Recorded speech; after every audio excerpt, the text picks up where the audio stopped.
Hola, soy Juana Camiloaga Castillo y fui corresponsal del diario La Tercera.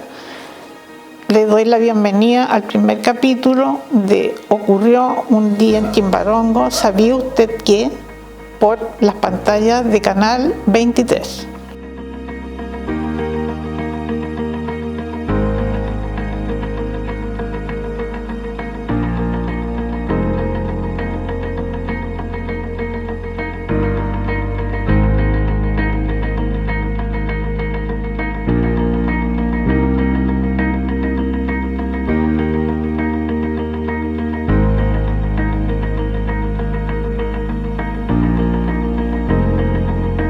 Wave Beats Music.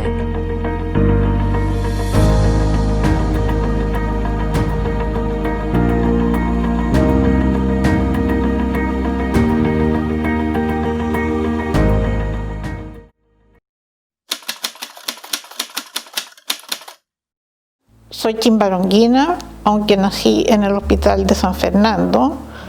Tengo 6 hermanos, soy la mayor de ellos y sus nombres son Guillermo, Cecilia, Consuelo, Gustavo y Elisa. Mis padres son Gustavo Camiloaga Olivares y mi madre es Amelia Castillo Biel. Me crié siempre en Chimbarongo y mis primeras incursiones con relación de tipo, digamos, social fue cuando ingresé a la escuela 15 de niñas, donde funciona el actual SECH. Ahí estuve desde primero de primaria en ese tiempo y hasta quinto de primaria. Posteriormente, mis padres se trasladan a Curacautín, donde mamá enferma, y nosotros nos vinimos a la ciudad de Quillota, a la casa de mis abuelos maternos. Allí ingresé a estudiar a la escuela número 1 argentina de Quillota, los cursos de sexto y séptimo básico. Luego de eso me vine nuevamente a Chimbarongo e ingresé a la escuela, o colegio mejor dicho, Inmaculada Concepción de San Fernando, estudiando desde octavo básico y hasta el cuarto de enseñanza media. De ahí me fui a la ciudad de Santiago para estudiar diseño en publicidad con mención en fotografía publicitaria. Voy a contarles un poco respecto de mi familia. Yo soy nieta de Timoteo Camiloaga Cortina, quien llega a la edad de 14 años al puerto de Valparaíso, enviado por su madre desde Bilbao, Vizcaya, España, dado que en ese tiempo estaba España con Marruecos en una cruenta guerra. Su madre toma la decisión, ya que se queda sola con sus hijos, porque mi abuelo León se va al frente de batalla reclutado. Y a esa edad a ellos los reclutaban para llevarlos al frente. Entonces, mi abuelo Timoteo llega en el año 1898 a la ciudad de Valparaíso, al puerto, y de ahí se traslada a Chimbarongo, donde su tío Manuel Camiloaga Iturrieta. Ahí comienza a trabajar en el almacén La Confianza, que hoy es el actual multimercado Camiloaga. Él también comienza a traer sus hermanos para que no fueran llevados a la guerra, y cuando trae a Guillermo, a Francisco y a José María, forman, porque él después del almacén La Confianza pasa a ser Camiloaga Hermanos, que es formado por ellos 4. Él se casa con Fidela Olivares Donoso y tienen 4 hijos. Sus 4 hijos son Timoteo, Hernán, Humberto y Gustavo, que es mi padre, Gustavo Camiloaga Olivares. quien posteriormente se casa con mi madre, Amelia Castillo Biel, oriunda de Iquique, pero que la conoce porque tenía una tía en Chimbarongo y de ahí después la comienza a visitar en la ciudad de Quillota, que era donde vivían mis abuelos maternos. Francisco deja de pertenecer al negocio en forma activa y José María se hace cargo como último de los hermanos que llegaron a Chile del supermercado, que después se llamó Supermercado Camiroaga, en manos de los hijos de mi tío José María, que son Fernando y Jaime Camiroaga Salinas. Después de eso, se pasa a llamar Supermercado Camiroaga Hermano y Compañía Limitada, y cuando se va mi tío Fernando queda al frente solo mi tío Jaime a cargo de esto. Posteriormente, ya por su edad, también deja el supermercado en manos de su hijo Francisco Camiroaga Cordero, quien es el administrador del actual Multimercado Camiroaga. Juanita es mi prima, ¿no? Y Juanita desarrolló un lindo trabajo como reportera en ese entonces. Yo conocí su trabajo pese a no haber estado viviendo en Chimbarongo. Mi abuelo paterno, Timoteo Camiroaga Cortina, quien tuvo siempre la inquietud por abrir la calle que en esos años, donde está en la esquina el negocio que él hizo construir para destacarse como prominente comerciante, se llamaba calle La Feria. Y ahí él le surge la inquietud de querer abrir esa calle porque estaba cerrada, donde lo que hoy es Carmen Larraín y Máximo Valdés. Entonces él dona esos terrenos para la apertura de la calle y posteriormente dona los terrenos de la plaza para que se haga efectivamente, valga la redundancia, una plaza como la que hoy en día está en esos sitios que eran del Fundo La Viñita, que correspondían a la casa en la que actualmente vivo.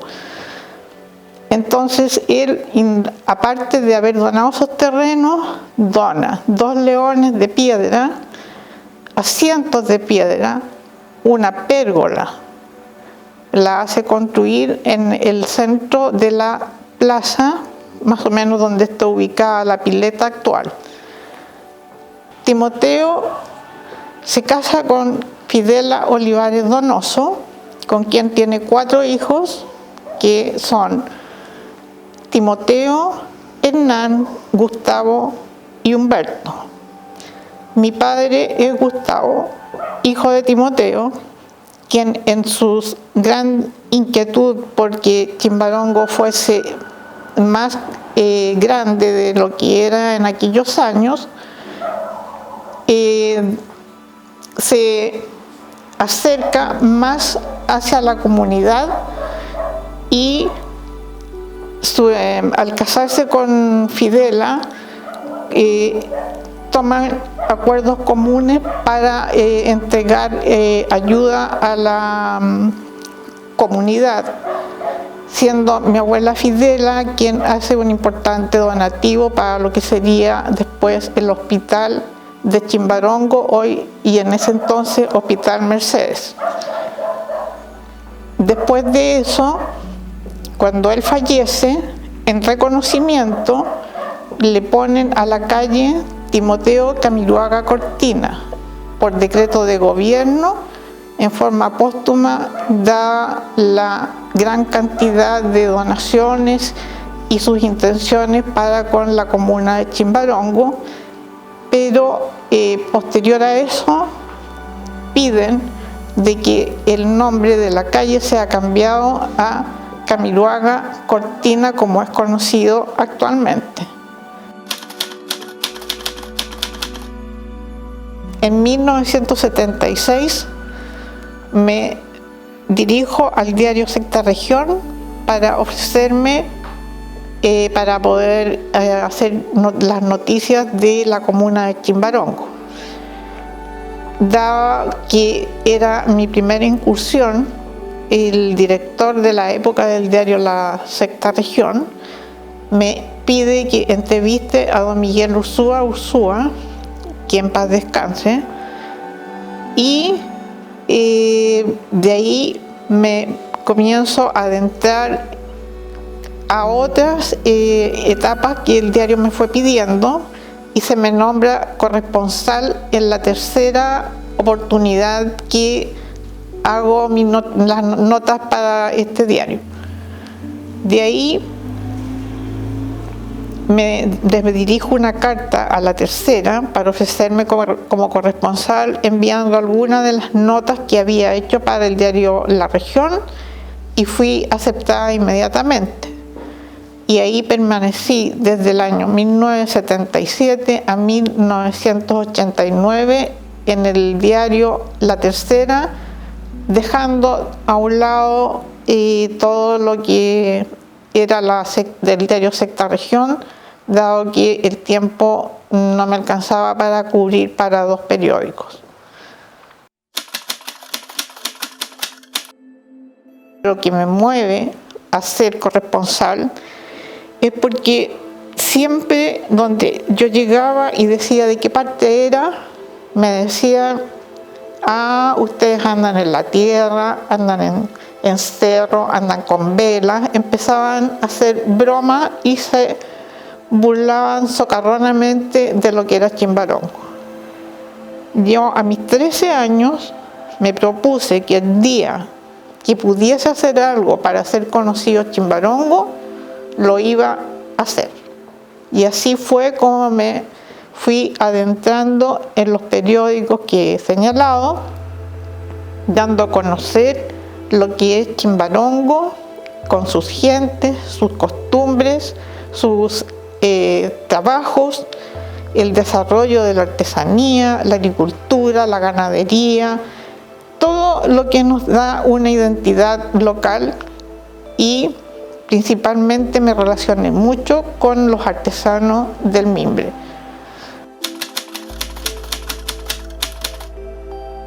Quizás les llame la atención de cómo yo realizaba mi labor de corresponsal en la comuna.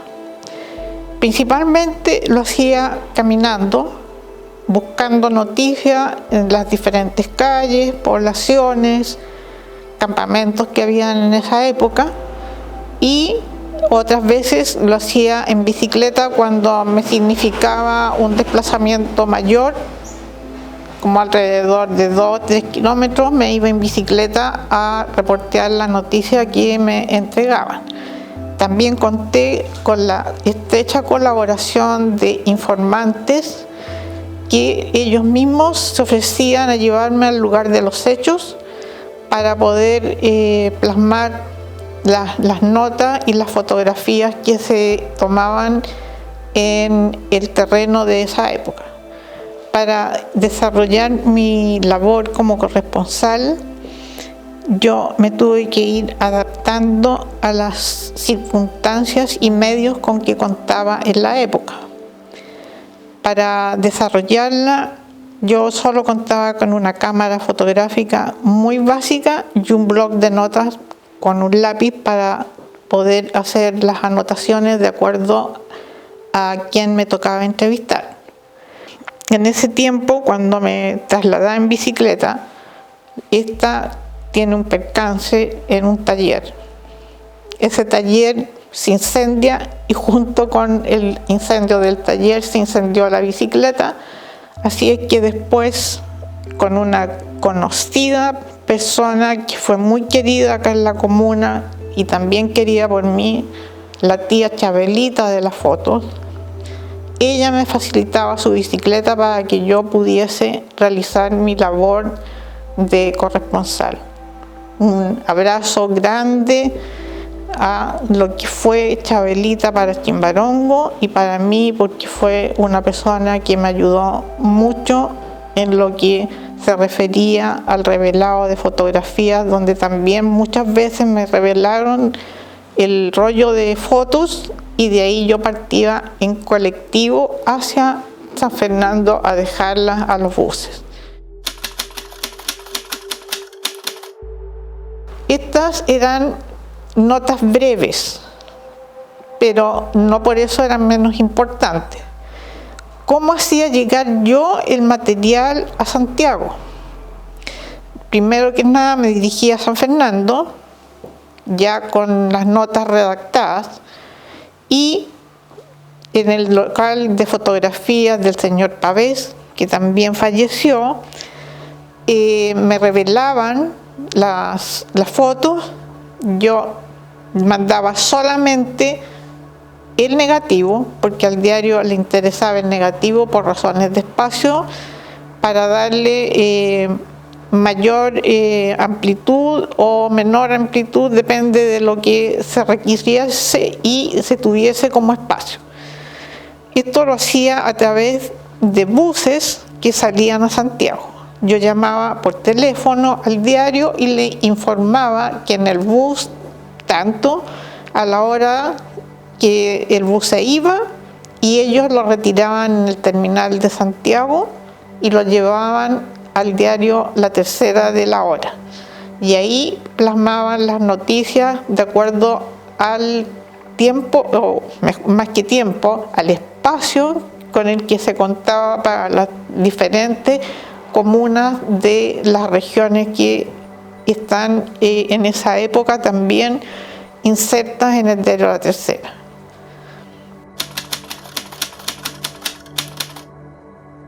Sí, sustancialmente.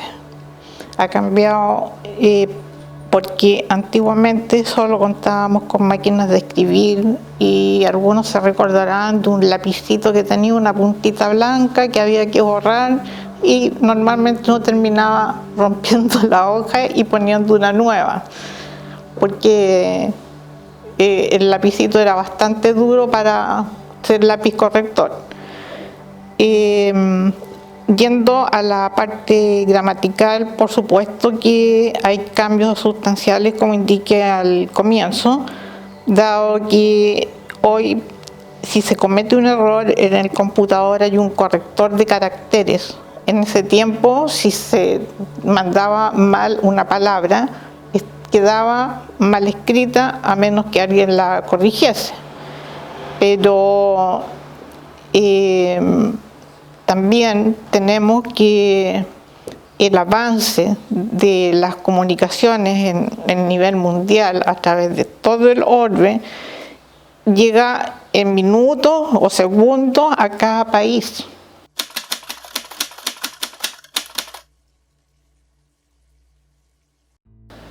Porque, de acuerdo a mi visión personal, los corresponsales que no éramos titulados periodistas no teníamos más cabida en los diarios de nivel de circulación nacional. Y también está el hecho de que comenzó a desarrollarse mucho las otras áreas de comunicación, como es la radio, y la fuerza que fue cobrando todo lo que se emite por televisión. Entonces nosotros fuimos quedando más relegados dada esta circunstancia.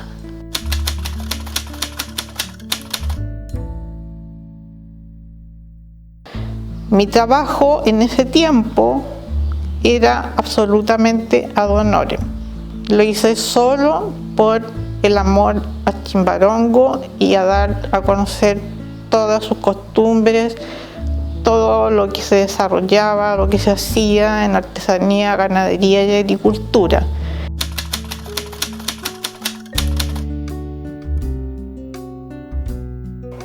Quedé conforme en un 90% nada más, porque se debió truncado esto de ser corresponsal, dado que yo no soy periodista, sino que soy diseñadora en publicidad. Y se necesitaba en el diario La Tercera que fuesen periodistas los corresponsales. El diario a mí me ofreció que si quería dar la prueba, ellos me financiaban la carrera, pero por motivos personales no pude aceptar.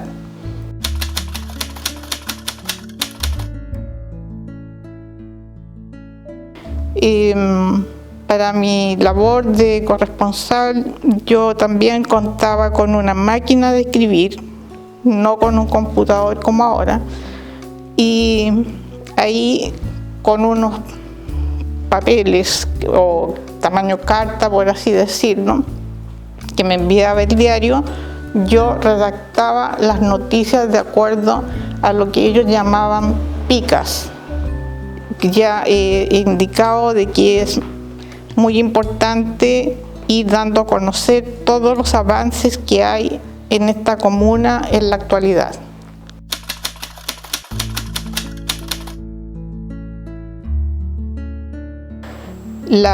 Tuve la oportunidad de llegar a trabajar en la Municipalidad de Chimbarongo, dado que era corresponsal de la región y posteriormente de La Tercera. Ahí inicio mi primer peregrinar dentro del municipio después de la entrevista que indiqué a don Miguel Ángel Ursúa. Actualmente soy pensionada porque dejé el cargo de administrativo en la tesorería de la Municipalidad de Chimbarongo, en donde permanecí por espacio de 14 años, y anterior a eso, yo trabajaba en la oficina de partes. Yendo más atrás, estuve como secretaria de la Dirección de Obras Municipales y anterior estuve primero como ayudante del juzgado de policía local y posteriormente como secretaria del señor juez. También conjuntamente con eso fui secretaria de los señores concejales. Yendo más atrás, yo fui la encargada o jefa del Departamento Social y Organizaciones Comunitarias por espacio de 16 años. Y conjuntado con eso, también desarrollé por espacio de 10 años mi labor de relacionadora pública, dado que tenía el plus de publicar las noticias municipales y de la comuna en el diario La Tercera. Y dentro de las múltiples actividades que me tocaba realizar, también fui nombrada como la encargada comunal del precenso de 1981 y censo de 1982 de vivienda y población.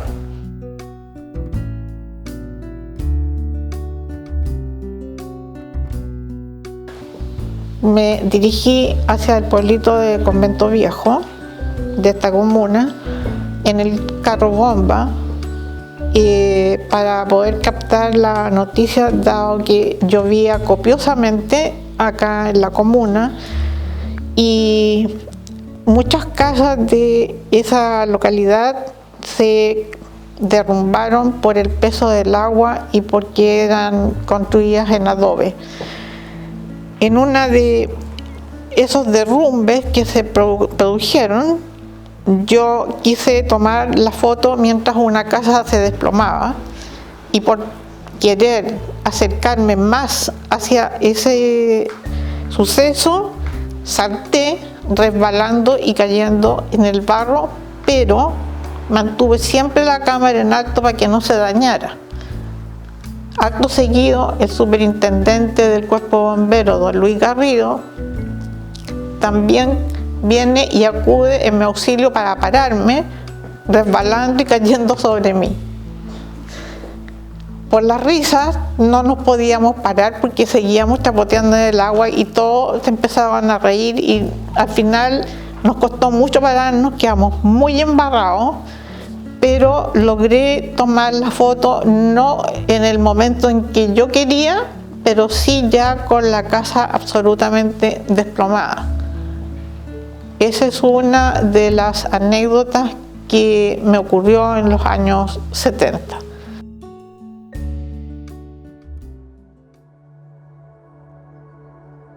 Se refiere a los hermanos de Pidiguinco Bajo en la localidad de Codegua, de que yo llegué ahí no como corresponsal, sino que iba como supervisora de la encuesta CAS, y cuando esto sucede, yo iba bajándome del vehículo municipal y sale un encuestador y me relata la situación de los menores. Primero lo vi como un caso social y después, como mi sangre hervía con lo de las noticias, lo vi como noticia. Por lo tanto, entremezclé los dos sentimientos y ingresé a la casa con la autorización de los padres y me encontré con dos jóvenes. Para mí niños en ese tiempo, porque la verdad es que no estaban desarrollados para la edad que tenían tampoco, 17 y 12 años, y me encuentro con que del dormitorio de cada uno era de tierra y estaba absolutamente húmedo, y tenían lo que llaman una payasa como cama, no tenían colchón, y se arrastraban con los pies y se apoyaban en las manos para trasladarse de un lugar a otro. Dada esta situación, me dirigía al padre de los menores, quien con mucha angustia y con lágrimas en sus ojos me relata lo que sucedió. Estos dos menores iban a estudiar a la escuela de Codegua y uno primero, el mayor, fue al baño y no volvía, por lo que la profesora se dirigió hacia el lugar de los sanitarios y se encuentra con el niño botado en el suelo en una posición muy extraña, sin poderse parar. Para eso la profesora toma contacto con el servicio de salud de Quimbarongo, el hospital en este caso, y no es mucho lo que pueden hacer por ellos y se lo devuelven. A las pocas semanas, el niño de 12 años ocurre un hecho similar y también es trasladado al hospital de acá, en donde, como no se contaba con los medios para la enfermedad que tenía, se los devuelven a la familia. El padre me relata que él tenía unos pocos animales porque tenía una pequeña parcela, de los cuales se deshizo para poderlos trasladar y que los viera un médico en Santiago.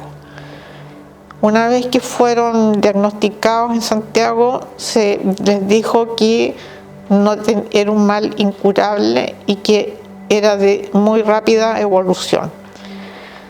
La madre la tengo muy claramente en mi mente, estaba moliendo maíz para hacer humitas. Cuando le pregunté, me dijo, no puedo hablar, y se puso a llorar. Tenía miedo porque tenía más hijos de que también fuesen afectados por este mal. Dada esta situación, como no existía departamento de salud y tampoco estaba en definitiva funcionando el departamento social acá en la municipalidad, se le comunicó a la asistente social de la gobernación, quien se acercó hasta la comuna y al lugar. Y con la asistente social del hospital vieron la posibilidad de que se les pudiese prestar ayuda, y también intervino la Junta de Vecinos de Codegua haciendo rifas y actividades para juntar plata para que poder trasladar a estos menores y ver si había alguna posibilidad de cura. Lamentablemente esto no prospera, dada que su enfermedad estaba muy avanzada y tiene el trágico desenlace del fallecimiento de los menores en diferentes fechas, pero dentro del mismo año. Esta noticia fue en junio del año 1980. También quiero hacerles saber de que los menores fueron diagnosticados con una enfermedad llamada distrofia muscular. Yo, por motivos de respeto hacia los padres y hacia los menores, no tomé fotos en esa oportunidad y le pedí la autorización para dar a conocer el hecho como una noticia. Los jóvenes los conocí yo, conocí a los papás, conocí a la mamá, y que ellos los manejaban sentaditos, acostados en una cama, porque ellos no andaban. Entonces ellos después se enfermaban, tenían que sacarlos en brazos, llevarlos al hospital en brazos, porque ya no podían andar. Y tenían que darle la comida, todo. Todo eso eran esos niñitos. La señora Luisa Cañete, sí, ella los ayudaba, ella nunca los dejó solos. Nunca, porque ella se preocupó mucho, como usted decía. Tenía que llevarlo en alto, porque ellos tampoco tenían, si eran pobres, gente pobre, pues todos éramos pobres. Entonces antes no había nada, pues. Y además eran como unos niños que parece que como enfermos, pues eran enfermos, porque ellos no andaban, eran inválidos. Apreciados televidentes de Canal 23, agradecemos haber visto este primer capítulo en el que esperamos haya sido de su agrado, recordándoles que las historias se pueden reescribir y mostrar nuevamente. Por eso, los dejamos cordialmente invitados al segundo capítulo de Ocurrió un día en Chimbarongo. ¿Sabía usted qué?